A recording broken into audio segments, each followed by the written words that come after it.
Dr. Kim Tae-ho pressed his face against the cold window of the research ship New Horizon. Stars filled the dark space around them, but one thing was different. Something huge floated in the distance, silent and still. "Bo-ra, come look at this," he called to his friend. Lee Bo-ra was the ship's chief engineer. She had worked with Tae-ho for 5 years. They trusted each other completely. Bo-ra walked over and looked out the window. Her eyes grew wide. "What is that thing?" The object was massive. It looked like a ship, but unlike any ship they had ever seen. Its surface was dark metal covered in strange patterns. The patterns seemed to move when they looked at them, but that was impossible. "Park Woo-jin, start scanning that object," Tae-ho ordered. Woo-jin was their communications expert. He was young but very smart with computers and machines. Woo-jin's fingers moved quickly over his controls. "Sir, this is strange. My scans show nothing. The ship appears to be dead. No power, no life signs, no energy of any kind." Choi So-min stepped forward. She was their security chief. So-min always looked serious and ready for trouble. "How big is it?" she asked. "About 10 kilometers long," Woo-jin replied. "Maybe 3 kilometers wide. It's huge." Tae-ho studied the mysterious ship. As a xenoarchaeologist, he had spent his life studying ancient alien civilizations. This ship was different from anything in the galactic databases. The patterns on its hull seemed alive somehow. "Sir, I'm getting a message from Earth Command," Woo-jin said. "They want us to catalog the ship and move on to our next mission." Tae-ho felt something pull at his heart. This ship was special. He could feel it. "No," he said. "We need to investigate this properly." Bo-ra looked at him with concern. "Tae-ho, you know the rules. We can't just ignore orders from Earth Command." "Sometimes rules need to be broken," So-min said quietly. Everyone looked at her in surprise. So-min never broke rules. Tae-ho nodded. "So-min is right. This could be the discovery of a lifetime. Look at those patterns. Look at the size. This ship is ancient. It might hold answers to questions we've been asking for centuries." The ship hung in space like a sleeping giant. It had been there for a very long time. Dust from space covered parts of it. Small asteroids had hit it, leaving marks on its surface. But the ship remained whole and strong. "The metal is unknown," Woo-jin reported. "My computers can't identify what it's made of. It's not steel or aluminum or anything we know." Bo-ra ran more scans. "The ship's design makes no sense. These curves and angles don't follow any engineering principles I know. It's like someone built it using completely different physics." Tae-ho made his decision. "We're going aboard that ship." "Sir, that could be dangerous," So-min warned. "We don't know what's inside." "That's exactly why we need to look," Tae-ho replied. "Prepare the shuttle. We'll take a small team over." Bo-ra shook her head. "This is crazy, Tae-ho, but I trust you. If you think this is important, then we'll do it." They prepared carefully. So-min checked all their weapons and safety equipment. Bo-ra made sure their shuttle was working perfectly. Woo-jin prepared his scanning devices and computers. As they flew toward the ancient ship, it grew larger and larger. Up close, they could see how truly massive it was. The New Horizon looked like a tiny insect next to it. "There," Bo-ra pointed. "I see what looks like a docking bay." The docking bay was enormous. Their small shuttle looked lost inside it. As they landed, their lights showed strange symbols covering the walls. The symbols were the same as the patterns they had seen on the ship's outer hull. "Air is breathable," Woo-jin reported. "Temperature is cold but not freezing. How is there air in here?" So-min stepped out first, her weapon ready. "Clear," she called. The others followed. Their footsteps echoed in the huge space. Everything was quiet. Everything was still. "This place feels old," Bo-ra whispered. "Really old." Tae-ho studied the symbols on the walls. They were beautiful and complex. Some looked like mathematics, others looked like art. All of them seemed important somehow. "These aren't just decorations," he said. "These symbols mean something. They're trying to tell us something." They walked deeper into the ship. Corridors stretched in all directions. The walls curved in strange ways that made their eyes hurt to look at. Sometimes a corridor seemed to go up, but when they walked down it, they found themselves going down instead. "This is impossible," Bora muttered. "These passages don't make sense. It's like the ship is bigger inside than outside." Wu Jin was scanning everything with his devices. "I'm not getting normal readings. It's like the ship exists in our space, but follows different rules." They found rooms filled with strange equipment. Some machines looked like computers, but they had no screens or keyboards. Others looked like they might be weapons, but they had no triggers or controls. In one large room, they found something that might have been a command center. Curved surfaces covered in symbols surrounded a central area. Everything was dark and silent. "Whoever built this ship was very advanced," Taeho said. "Much more advanced than us." So Min pointed to marks on the floor. "Look at these. They might be footprints or tracks. The beings who built this ship were about our size." "But where did they go?" Bora asked. "And how long has this ship been empty?" Wu Jin was studying his instruments. "Based on the dust and space damage, this ship has been drifting for thousands of years, maybe tens of thousands." They explored for hours. Every room held new mysteries. Every corridor led to more questions. The ship was like a puzzle with pieces that didn't fit together in normal ways. "We should go back and report this," Somin finally said. "We need more people and better equipment to study this properly." Taeho didn't want to leave. He felt like the ship was waiting for something.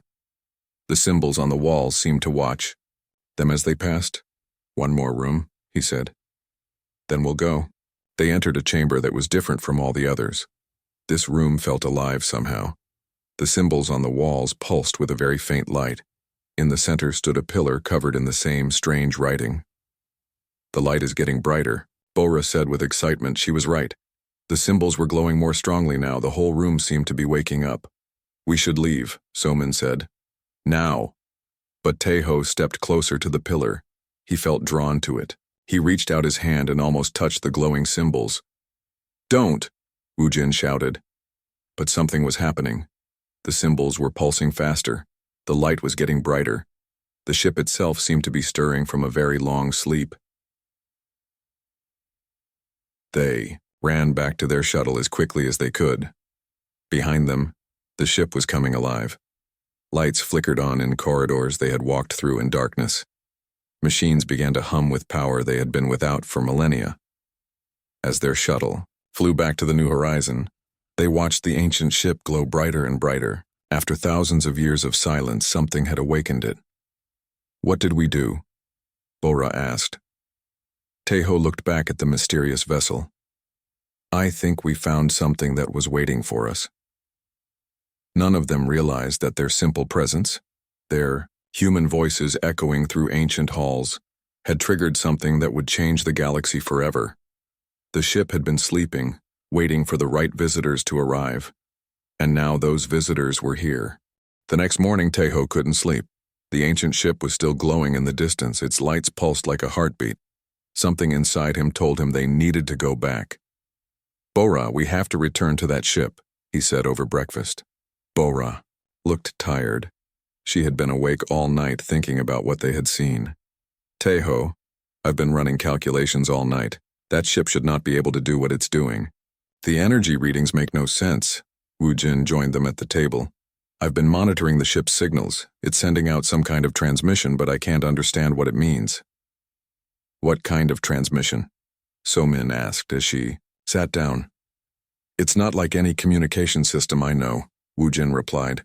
"It's more like music than data, but there are patterns in it, like it's trying to say something." Taeho stood up. "Then we need to go back and find out what it wants to tell us." This time they brought more equipment. Bora packed extra power cells and scanning devices. Somin brought bigger weapons. Wu Jin loaded his shuttle with every computer and translation program they had. As they approached the ancient ship, they could see that more lights were on. Windows that had been dark yesterday now glowed with soft blue light. The ship looked more alive than before. "The docking bay is open," Bora observed.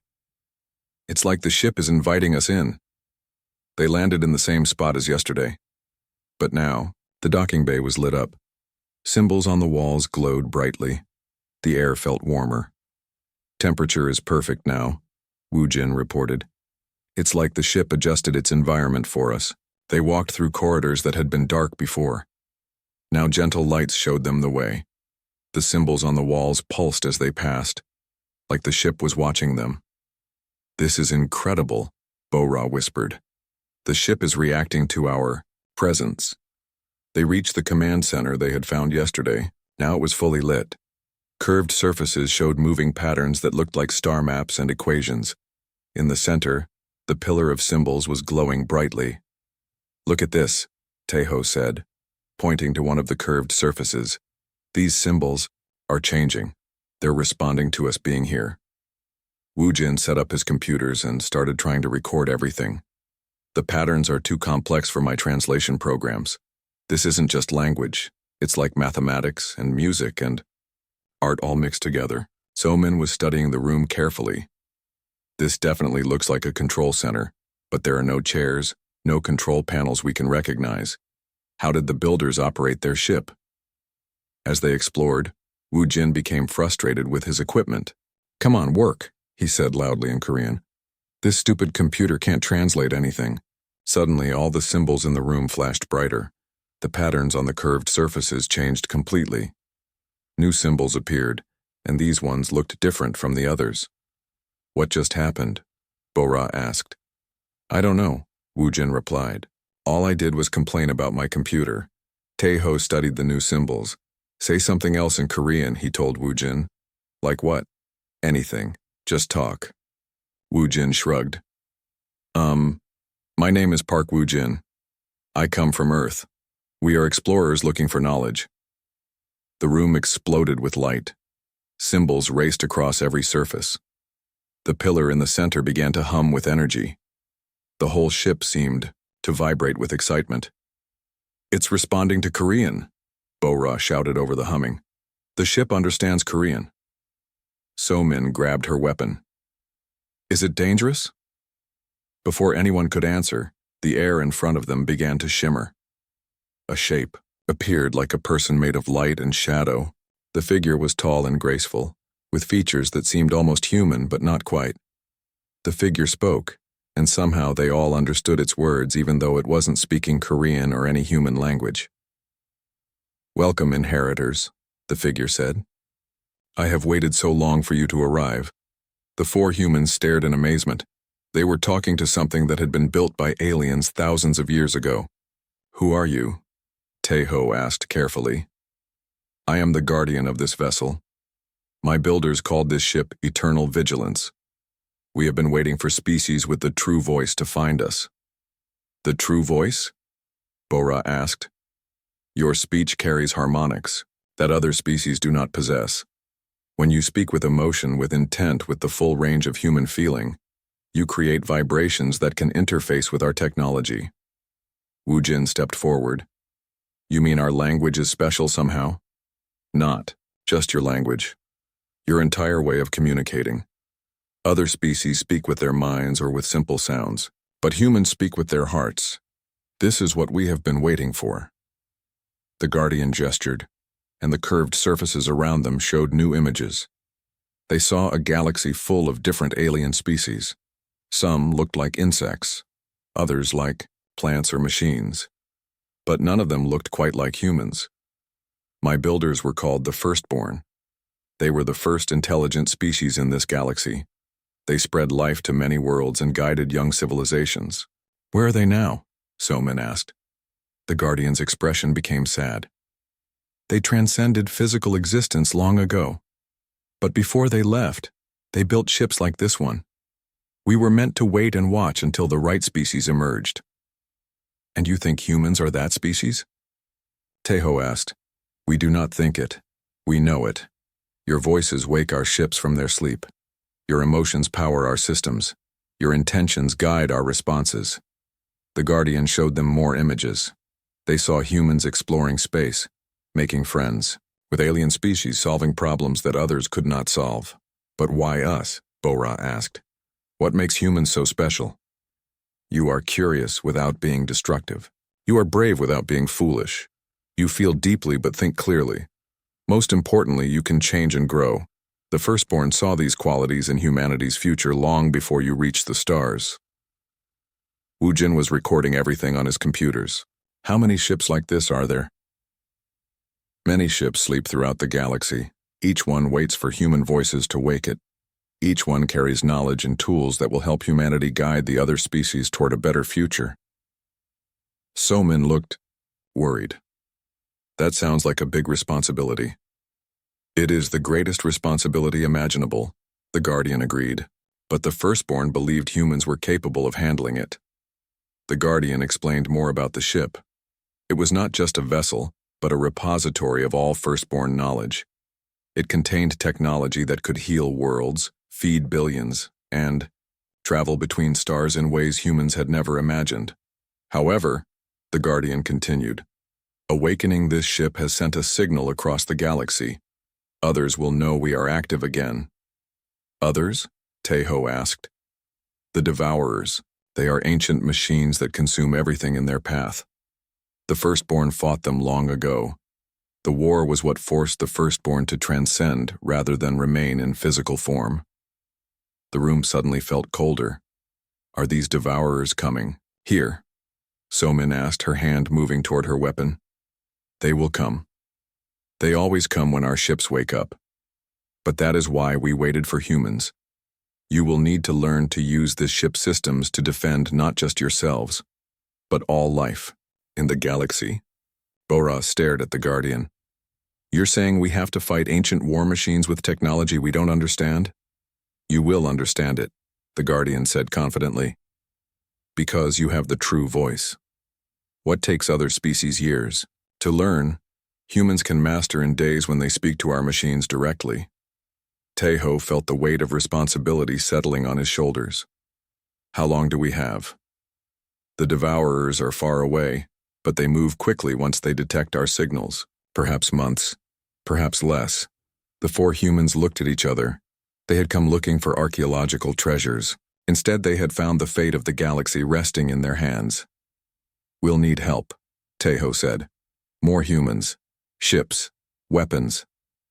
Yes, the Guardian agreed. But remember, the true power is not in weapons or ships. It is in the human voice, and the human heart, and the human spirit that refuses to give up. As they prepared to return to their own ship to call for help, the Guardian gave them one final piece of information. There are other humans in the galaxy who have found our ships. They do not yet know about each other or about the Devourers. You must find them. You must unite them. Only together can humanity become what the firstborn always knew you could be. The ancient ship was no longer sleeping, it was awake and ready for war. 3 days after their discovery, the New Horizon was crowded with new arrivals. Earth Command had sent a team of specialists to study the ancient ship. Among them was Dr. Yoon Hai-wan, the galaxy's best expert on alien languages. Hai-wan was a quiet woman who spent most of her time listening rather than speaking. But when she did speak, everyone paid attention. She had decoded more alien languages than anyone else alive. Show me everything, she said to Taeho as soon as she arrived. They took her to the Eternal Vigilance. The Guardian appeared as soon as they entered the command center. Hai-wan stared at the figure made of light with wonder in her eyes. Remarkable, she whispered. A true artificial intelligence that has survived for millennia. I am more than artificial intelligence, the Guardian said. I contain the memories and personalities of many firstborn. In a way, they live on through me. Hai-wan began asking questions immediately. She wanted to understand everything about firstborn language and culture. The Guardian patiently explained how his people had developed over millions of years. The firstborn were not like humans, the Guardian said. They were purely logical beings. They made decisions based on mathematics and probability, not emotion or instinct. Then why did they choose humans as their successors? Hai-wan asked. Because they realized that logic alone was not enough. They could build great machines and solve complex problems, but they could not inspire others or make sacrifices for love. They could not take risks based on hope rather than calculation. The Guardian showed them images of firstborn civilization. Their cities were beautiful but cold. Their people worked together perfectly but without joy. Everything they built was efficient but lacked soul. When they first observed humanity, the firstborn were puzzled, the Guardian continued. Humans made illogical decisions. They took unnecessary risks. They wasted resources on art and music and celebrations. Bora smiled. And they decided that was a good thing? They decided it was necessary. Logic without emotion leads to stagnation. The firstborn became so focused on perfection that they stopped growing. Humans, with all your chaos and irrationality, never stop changing and improving. Wu Jin had been working with the ship's systems. He was learning to communicate with the ancient technology using spoken Korean. When he spoke with strong emotion, the ship responded more powerfully. "Watch this," he said to the group. "Computer, show me the star map." Nothing happened. Then he tried again, but with more feeling. "Please, honored ship, we need to see where we are in the galaxy." Immediately, a three-dimensional map appeared in the air above them. It showed their location and thousands of other points of light scattered across the galaxy. Each light represents a sleeping ship, the Guardian explained. Ships waiting for human voices to wake them. Heywan studied the map carefully. "There are so many.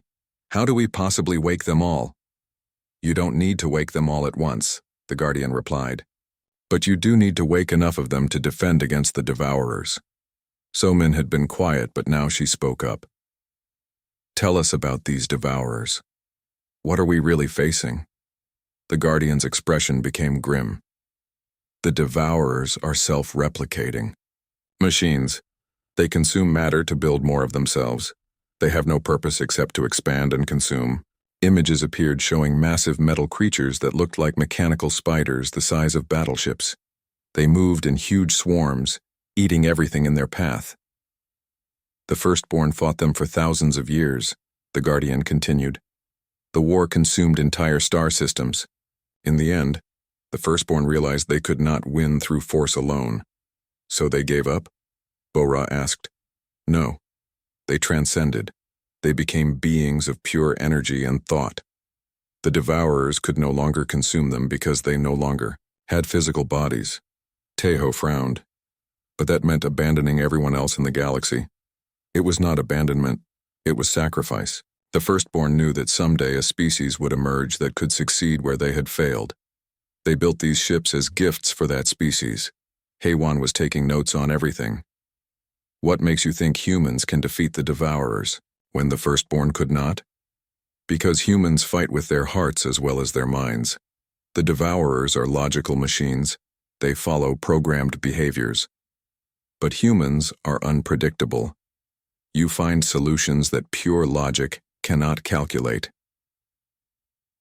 Elork, Guardian showed them recordings of human explorers throughout the galaxy. They saw humans making friends with alien species, solving diplomatic problems and finding creative solutions to complex challenges. "Every other species we have observed fights either with pure logic or pure instinct," the Guardian explained. "Humans combine both and add something more: imagination." Over the following days, more ships arrived at their location. Earth Command was taking the discovery very seriously. They sent military vessels, science ships, and diplomatic craft. Admiral Shin Jae-kyung arrived aboard the battleship Seoul's Pride. He was a serious man who had fought in many space battles. He looked at the ancient ship with the eyes of a military commander. "This is all very interesting," Admiral Shin said to Taeho, "but I need to know if this ship can fight. We may be facing an enemy that destroyed an entire civilization." The Guardian overheard the conversation. "Admiral, would you like to see what the Eternal Vigilance can do?" They all gathered in the command center as the Guardian began to demonstrate the ship's capabilities. First, he showed them the weapon systems. Beams of energy that could cut through planets, shields that could stop any known weapon, engines that could travel faster than light in ways human science had never imagined.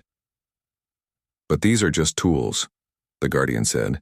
"The real power is in the integration between human operators and firstborn technology." He gestured to Bo-Ra. "Chief Engineer Lee, please speak to the ship's engineering systems." Bo-Ra looked nervous. "What should I say?" "Anything."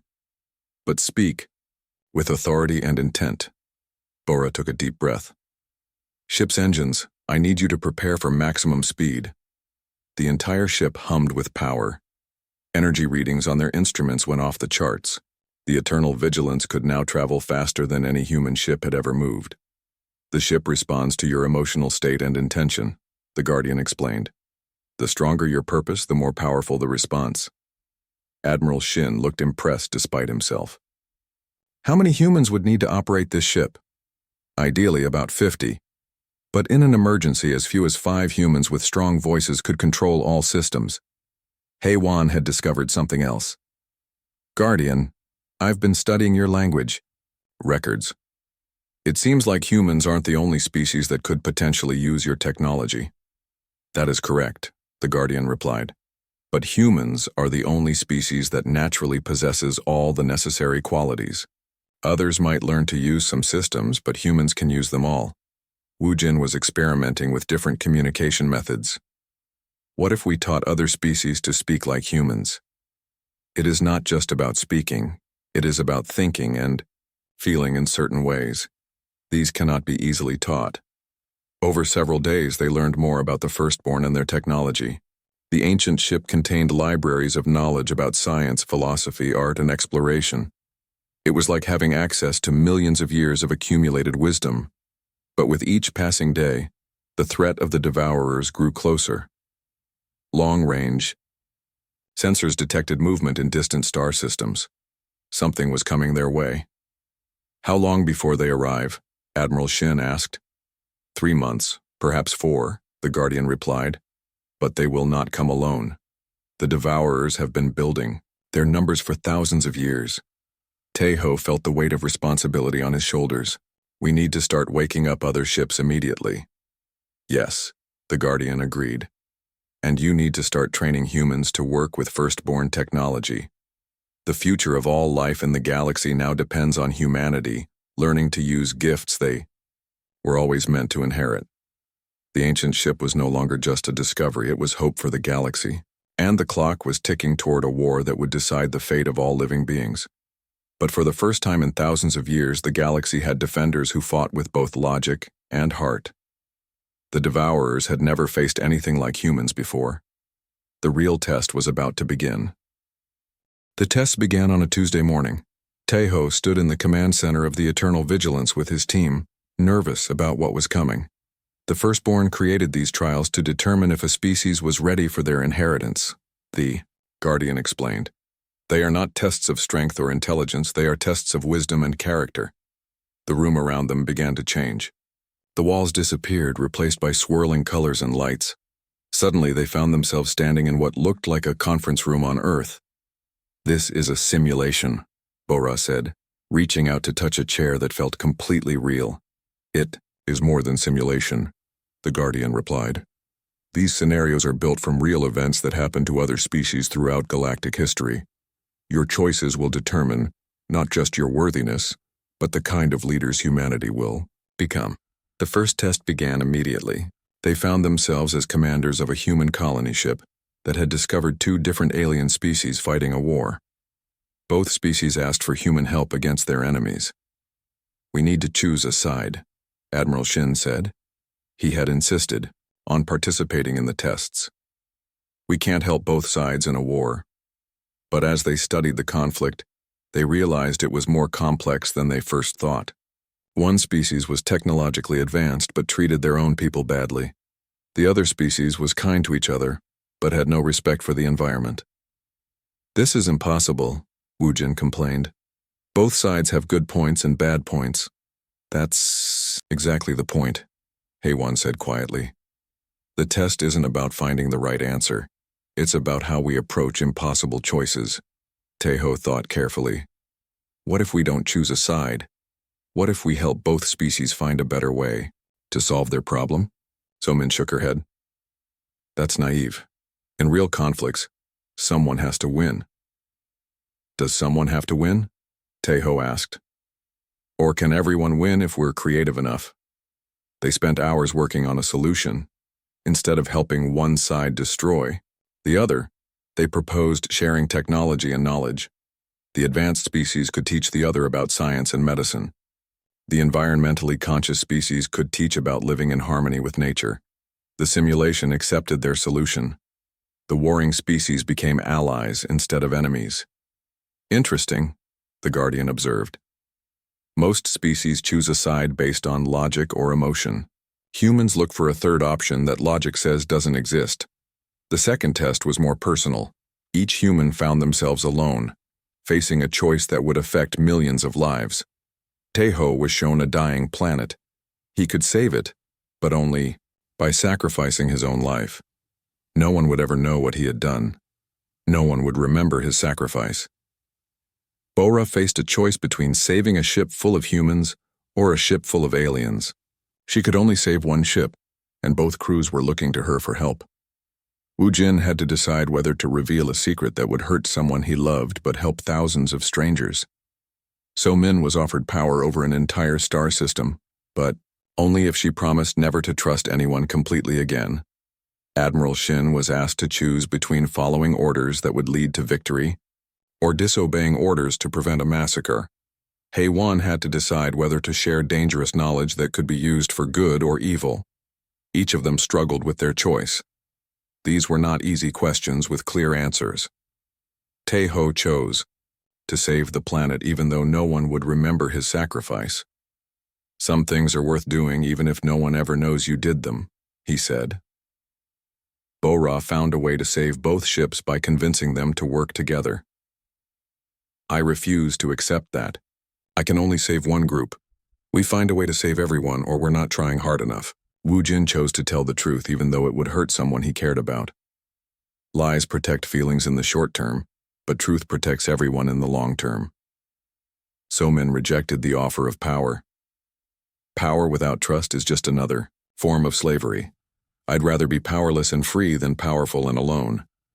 Admiral Shin chose to disobey orders to prevent innocent deaths.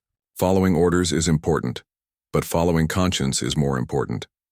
Hei-Wan chose to share the dangerous knowledge but also created safeguards to prevent its misuse. Knowledge belongs to everyone, but everyone also has a responsibility to use it wisely. The Guardian watched all of their choices with interest. Each of you chose the difficult path, the path that required personal sacrifice for the greater good. This is very unusual. Is that good or bad? Bora asked. It is exactly what the firstborn hoped to see. Most species choose based on self-interest, even when they claim to be thinking of others. Humans genuinely put the welfare of others before their own. The third test was the most complex. They found themselves as leaders of humanity, facing the end of their solar system. The sun was dying, and they needed to evacuate everyone to new worlds. But there weren't enough ships for everyone. They had to choose who would live and who would die. This is horrible, Wu Jin said. How can we choose who deserves to live more than others? We can't, Tejo replied, and we won't. Instead of choosing who to save, they worked to find more ships, more resources, more options. They negotiated with alien species for help.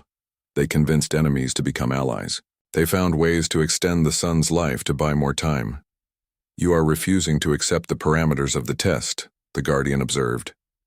Yes, Tejo said firmly. The test assumes we have to abandon some people to save others. We reject that assumption. In the end, they found a way to save everyone. It required enormous sacrifice and creativity, but they refused to accept any solution that left people behind. Remarkable, the Guardian said as the simulation ended. The firstborn built this test expecting species to make logical calculations about who was most valuable to save. No species has ever attempted to save everyone. The fourth test put them in command of advanced weapons facing a species that had committed terrible crimes against humanity. They had the power to destroy their enemies completely. They murdered millions of innocent humans, Admiral Shin said, angrily. They deserve to be destroyed. Do they? Hei-Wan asked quietly. What does that make us if we commit genocide in return? The test showed them the enemy species, creatures that looked like giant insects with advanced technology. They had indeed attacked human colonies and killed many innocents. But as the team investigated further, they discovered the insect species was acting out of fear. Humans were expanding into space so quickly that other species thought they were planning to conquer the galaxy. They attacked us because they thought we were going to attack them, Bo-Ra realized. So what do we do? So-Min asked. Forgive them for murdering our people? We find justice without becoming murderers ourselves, Taeho decided. They chose to disable the enemy fleet rather than destroy it.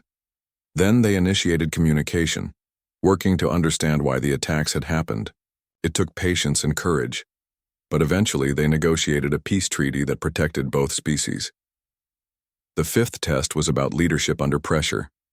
They were given command of a failing space station with thousands of people aboard. Systems were breaking down. Resources were running out and panic was spreading. We need to maintain order, Admiral Shin said. Martial law might be necessary. Martial law will make the panic worse, So-Min disagreed. People need hope, not more fear. They chose to be honest with the population about their situation while also showing them how everyone could help solve the problems. Instead of hiding behind authority, they worked alongside ordinary people to repair systems and manage resources. You turned a crisis into a community effort, the Guardian observed. Most leaders either hide the truth to prevent panic or use fear to maintain control. Humans do neither. The final test was the most challenging. They were offered a choice between power and service. You can rule the galaxy, the Guardian said. The firstborn technology gives you that power. You could make all species follow human laws and human ways. You could create peace through strength. Or, Taeho asked, or you can serve the galaxy.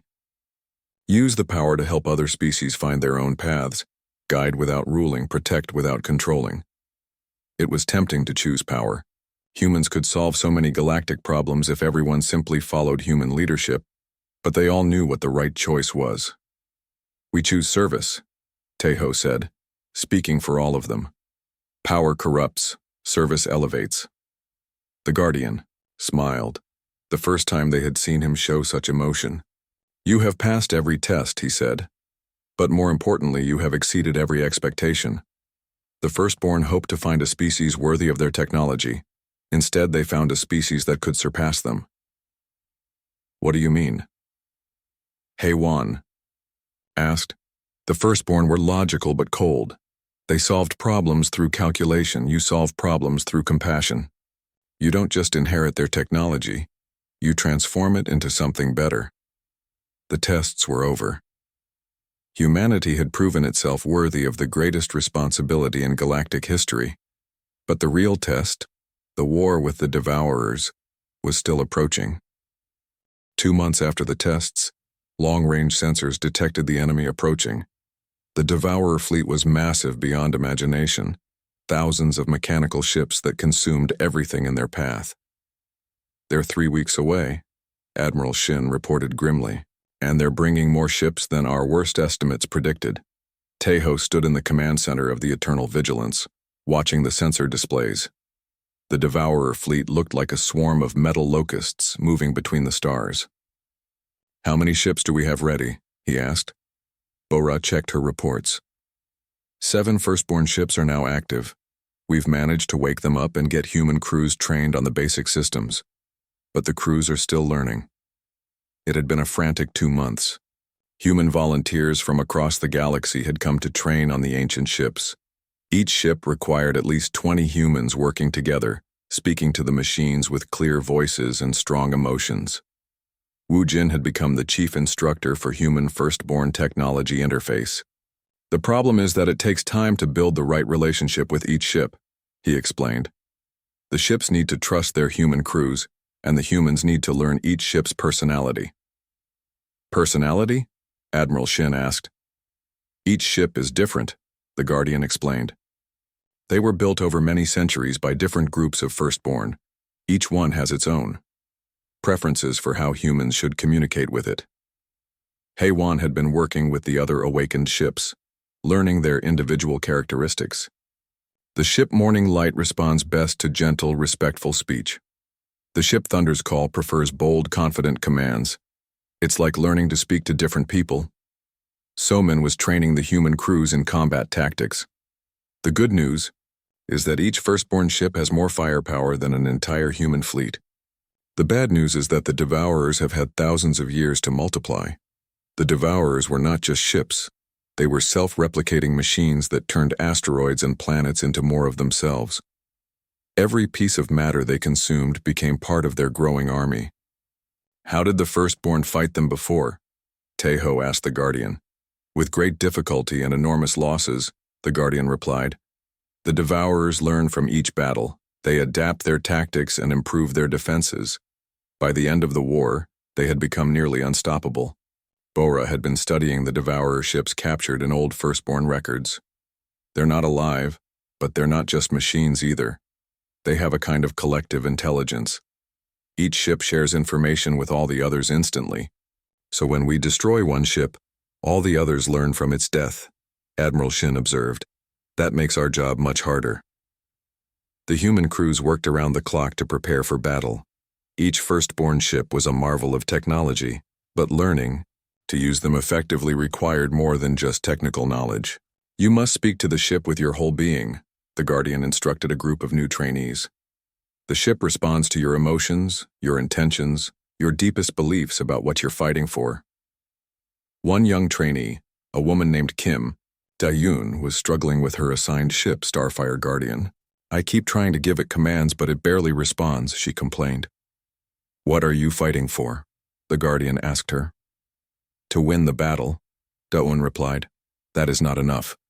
The ship needs to understand why winning matters to you personally. Dayun thought for a moment. I'm fighting for my younger brother back on Earth. He wants to be an explorer like me someday. If the Devourers win, he'll never get that chance. She spoke to the ship again, but this time with real emotion in her voice. Starfire Guardian, help me protect my brother's future. The ship's response was immediate and powerful. All its systems came online at maximum efficiency. Perfect, the Guardian said. The ship now understands what victory means to you. It will fight harder because it knows why the battle matters. Meanwhile, Tejo was dealing with political problems. Representatives from various alien species had arrived to observe the coming battle. Some wanted to help, but others were suspicious of humanity's new power. Ambassador Veltar from the Centauri Republic was particularly concerned. These firstborn ships give humans enormous power over the galaxy. How do we know you won't use them to conquer us after you defeat the Devourers? Because that's not who we are, Tejo replied simply. Many species have said such things before gaining power, Veltar pointed out. Hei-1 stepped forward. Ambassador, would you like to see how the ships actually work? She led Veltar to the command center and began speaking to the ship's systems. But when she tried to give commands based on conquest or control, the ship barely responded. Now watch, she said, and spoke with genuine care about protecting all species in the galaxy. The ship's response was immediate and powerful. The ships won't work for evil purposes, Hei-1 explained. They respond to positive emotions and protective instincts. A human who wanted to conquer others couldn't use these ships effectively. This demonstration convinced several alien species to provide support ships and resources for the coming battle. But the biggest breakthrough came from an unexpected source. Bora had been experimenting with the ship's deeper systems and made a startling discovery. Tejo, you need to see this, she called excitedly. In the deepest levels of the Eternal Vigilance, she had found something the Guardian hadn't mentioned.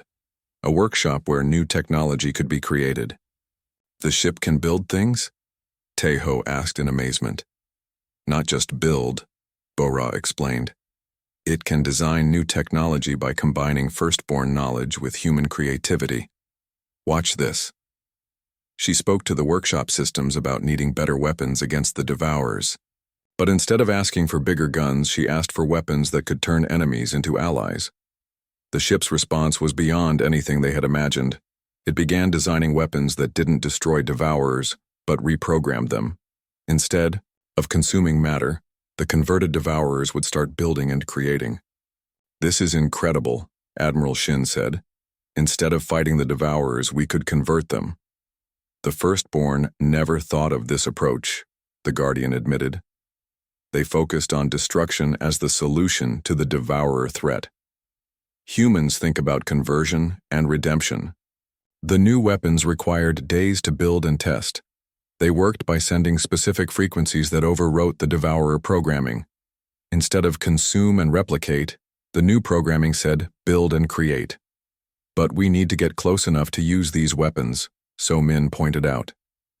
The devourers won't just sit still while we reprogram them. The solution came from combining human tactical thinking with firstborn technology. Instead of fighting the devourer fleet directly, they would use the superior speed of the firstborn ships to strike quick, targeted attacks. Hit-and-run tactics, Admiral Shin agreed. Convert a few devourers at a time, then retreat before the main fleet can respond. The converted devourers would then begin converting others, creating a chain reaction that could spread through the entire enemy fleet. As the devourer fleet drew closer, more alien species arrived to help. Some brought ships and weapons, others brought resources and supplies. A few species that had never cooperated before began working together for the first time. The threat of the devourers is uniting the galaxy, Haywan observed. Species that have been enemies for centuries are becoming allies. That's very human thinking, the Guardian said approvingly. Finding opportunity in crisis, creating unity from diversity. On the last day before the battle, Taeho gathered all the human crews together. 7 firstborn ships and their human operators were ready for the fight of their lives. We're not just fighting for humanity, he told them. We're fighting for every species in the galaxy. We're fighting for the right of all life to exist and grow and dream. Bora had made final adjustments to the conversion weapons. Remember, we're not trying to destroy the devourers. We're trying to heal them. Turn them back into what they were meant to be, builders instead of destroyers. Wu Jin had established communication links between all the human ships. Stay in constant contact. The ships work better when their crews are emotionally connected to each other. So Min had prepared tactical plans for every scenario they could imagine. Be flexible. The devourers will adapt to our tactics quickly. We need to adapt faster. Admiral Shin commanded the military escort ships. Our job is to protect the firstborn ships while they do their work. Don't try to be heroes. Work as a team. As night fell, the devourer fleet appeared on the edge of the star system. Thousands of mechanical ships that had consumed entire worlds were coming to destroy everything humanity had ever built. But for the first time in thousands of years, they would face an enemy that fought not just to destroy, but to heal. An enemy that turned weapons into tools of conversion and redemption. The battle for the galaxy was about to begin. The battle began at dawn. The devourer fleet entered the star system like a dark cloud that consumed light itself. Their ships moved in perfect formation, each one the size of a city. 15,000 enemy vessels, Admiral Shin reported from his command ship. Our sensors can barely count them all. Taeho stood in the command center of the Eternal Vigilance, watching the approaching swarm. His hands were steady, but his heart was racing. All human ships, this is Taeho. He spoke into the communication system. Remember, we're not here to destroy. We're here to heal. Understood, came Bora's voice from the morning light. Conversion. Weapons are ready. Starfire Guardian is prepared, reported Dayun, her voice strong and confident now. One by one, all 7 firstborn ships confirmed their readiness. Each ship hummed with power as their human crews spoke to them with courage and hope. The devourers attacked first. Beams of energy that could melt planets shot through space toward the human fleet. But the firstborn ships were fast, faster than anything the devourers had ever faced. Evasive maneuvers, Taeho called out. Stay close together, but keep moving. Thori, 7 ships danced between the enemy beams like leaves in the wind. Their shields deflected attacks that would have destroyed entire human fleets. Now, Taeho commanded. Begin conversion operations. The Eternal Vigilance shot forward, diving deep into the devourer formation. Bora spoke to her ship's weapons with all the compassion in her heart. Help them remember what they used to be, she said to the conversion beam. Show them the joy of creation instead of destruction. The beam struck a group of devourer ships. For a moment, nothing happened. Then the enemy vessels began to change. Their dark metal brightened. Their consuming weapons turned into building tools. "It's working," Wu Jin shouted from the thunders. "Call. 3 Devourer ships have been converted." But the enemy fleet was learning. The converted ships were immediately attacked by their former allies. The Devourers had decided that converted ships were now enemies to be destroyed. "They're destroying their own ships rather than let them be converted," So Min observed grimly. "Then we need to work faster," Taeho replied. "All ships maximum conversion rate. Don't give them time to destroy the converted units." The battle became a race against time. The human ships darted through the Devourer fleet, converting enemies as quickly as possible. But the Devourers adapted their tactics, forming protective formations around unconverted ships. "We're not converting them fast enough," Admiral Shin reported. "At this rate, they'll overwhelm us through sheer numbers." Haewon had an idea. "What if we don't convert the ships? What if we convert their central command?" The Guardian appeared in the command center. "Dangerous. The Devourer command ship is the most heavily defended vessel in their fleet. But if we convert it, wouldn't all the other ships follow its new programming?" Taeho asked. "Possibly. But the command ship is protected by thousands of other vessels. Getting close enough would be nearly impossible." Bora's voice came over the communication system. "I volunteer to make the run at the command ship." "Absolutely not," Taeho replied immediately. "It's too dangerous." "Someone has to try," Bora said. "And the Morning Light is the fastest ship we have." Before anyone could stop her, Bora's ship broke away from the formation and shot toward the center of the Devourer fleet. Thousands of enemy ships turned to intercept her. "Bora, get back here," Taeho shouted. "Can't do that, old friend," Bora replied calmly. "This is bigger than any of us." The Morning Light twisted and spun through a maze of enemy fire. Bora spoke to her ship with all the love she had for her friends, her family, and every living thing in the galaxy. "We can do this together," she told the ship. "We can save everyone." The ship responded with power beyond anything they had seen before. It moved so fast that the Devourers couldn't track it. Their weapons couldn't find their target. But there were so many enemies. Slowly, the Morning Light began taking damage. Its shields flickered under the constant attack. "I'm not going to make it," Bora reported, her voice still steady. "Yes, you are," Taeho said firmly. "All ships, support Bora, everything we have." The other 6 firstborn ships charged into the enemy formation. They didn't hold back anything. Every weapon, every bit of power, everything their human crews could give them. Wu Jin spoke to his ship's weapons with fury and determination. "Protect our friend. Clear her path." Dayun channeled all her love for her brother into her ship's shields. "Keep her safe. She's fighting for all of us." Somin commanded her ship's systems with the discipline of a trained warrior. "Focus fire on the command ship's defenses." Admiral Shin coordinated the supporting human fleet. "All ships concentrate on creating a corridor for the Morning Light." The combined assault created a path through the Devourer defenses. Bora's ship shot through the opening like an arrow, heading straight for the massive command vessel. "Almost there," Bora reported, preparing conversion beam. But the Devourer command ship was ready for her. It had weapons more powerful than any they had faced. A beam of pure energy shot out, striking the Morning Light directly. "Bora!" Taeho screamed. The Morning Light was badly damaged, but it kept flying. Bora was hurt, but she was still alive. "I'm okay," she said weakly. "But I won't get another chance. This has to work." She spoke to the conversion beam with every bit of strength she had left. Not just her own strength, but the strength of every human who had ever dreamed of exploring the stars. "Show them what they could be," she whispered to the weapon. "Show them the beauty of creating instead of destroying."